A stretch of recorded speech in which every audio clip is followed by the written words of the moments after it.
Chers paroissiens, bonjour. À l'occasion de ce troisième dimanche du temps de l'Avent, je souhaiterais revenir sur cette fête de l'Immaculée Conception que nous venons de vivre avec bonheur dans notre paroisse de Cany. Vous avez très certainement regardé les photos dans YouTube qui vous permettent de suivre cette procession avec nos nombreux enfants de chœur et les très nombreux fidèles, et ensuite cette cérémonie d'action de grâce à l'église lorsque s'est achevée la procession nocturne des Lumières dans les rues de Cany. Nous nous sommes retrouvés dans notre église paroissiale pour dire merci à Notre-Dame. Je voudrais revenir sur cet élément essentiel de la foi qu'est l'Immaculée Conception de Notre-Dame. Le terme Immaculée Conception est à la fois une manière de désigner la Vierge Marie, elle qui est sans tache, comme on le dit en latin macula, c'est-à-dire sans péché. Et en même temps, c'est une fête importante de l'Église catholique, à l'occasion de laquelle ce mystère est célébré.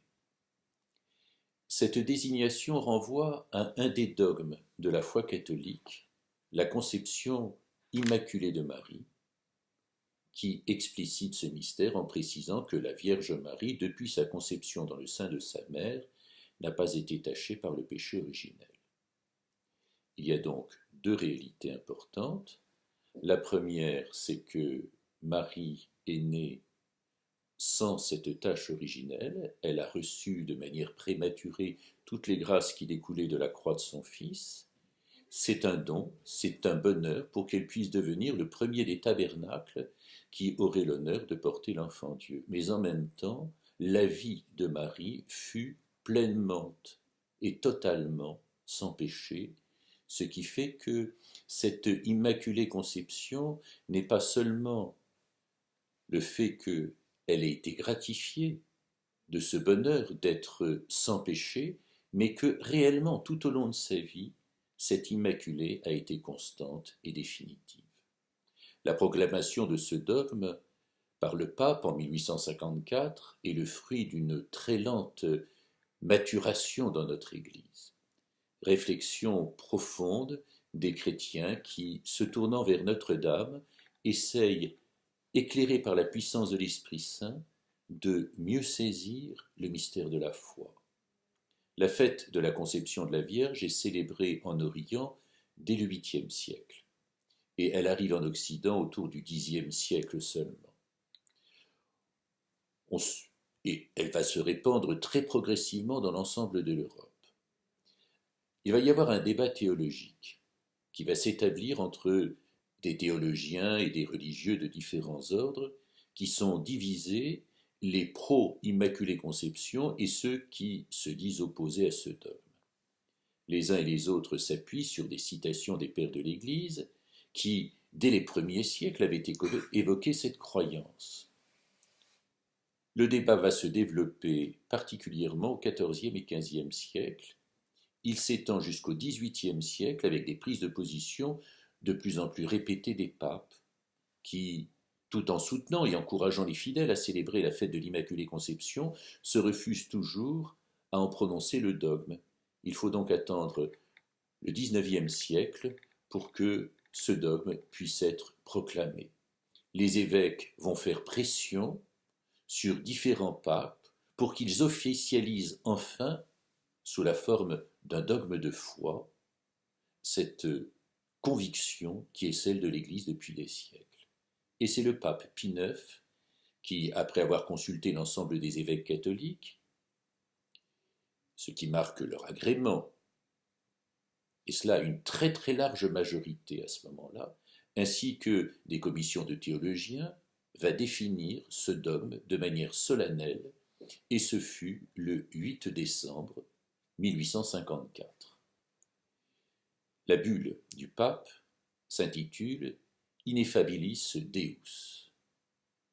Cette fête de l'Immaculée Conception est liturgiquement fixée en ce 8 décembre, et si la fête de la Conception de Marie est célébrée dans l'Église orthodoxe et que les orthodoxes nomment Marie Immaculée, ils ne vont pas reconnaître ce dogme de l'Immaculée Conception, de même que les protestants ou les autres églises chrétiennes.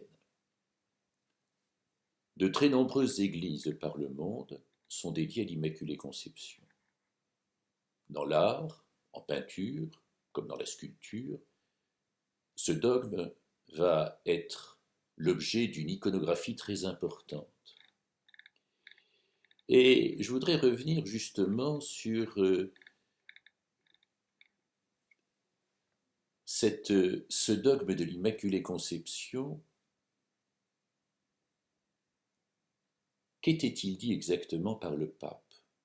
Nous déclarons, prononçons et définissons que la doctrine qui tient de la bienheureuse Vierge Marie a été, au premier instant de sa conception, par une grâce et une faveur singulière du Dieu Tout-Puissant, en vue des mérites de Jésus-Christ, sauveur du genre humain, préservée intacte de toute souillure du péché originel, et une doctrine révélée de Dieu, et qu'ainsi elle doit être crue fermement et constamment par tous les fidèles.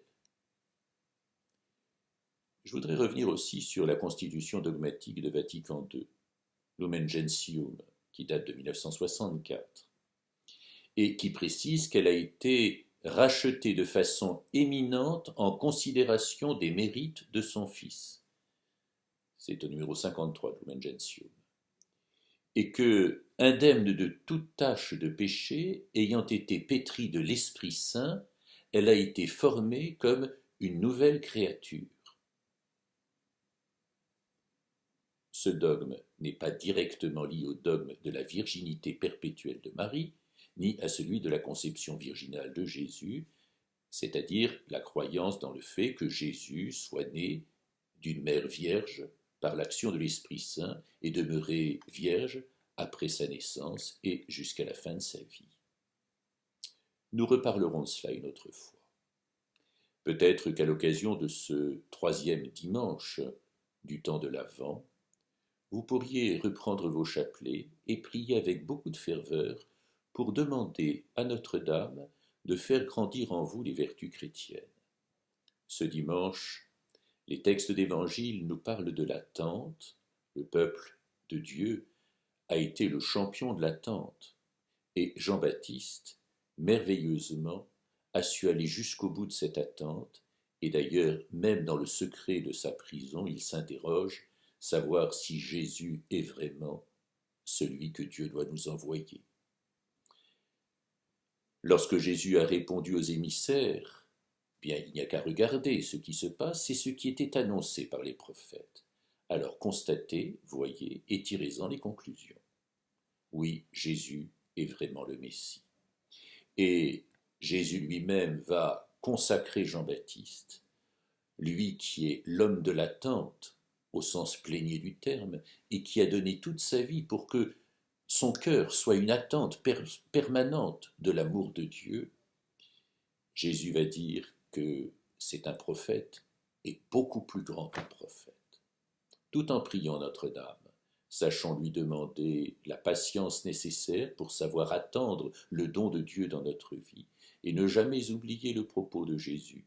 S'il n'y a pas homme plus grand que Jean-Baptiste, il n'empêche que Jean-Baptiste est le plus petit dans le royaume des cieux. Puissions-nous un jour avoir notre place nous aussi, et qui sait, par don de Dieu, peut-être pourrions-nous être proches de ce cœur qui a tant aimé le monde et qui a été transpercé sur le bois de la croix. Amour infini de Dieu qui se révèle en Marie, qui s'adresse à chacun d'entre nous et qui nous dit « Viens, suis-moi ». Bon dimanche de l'Avent, au revoir.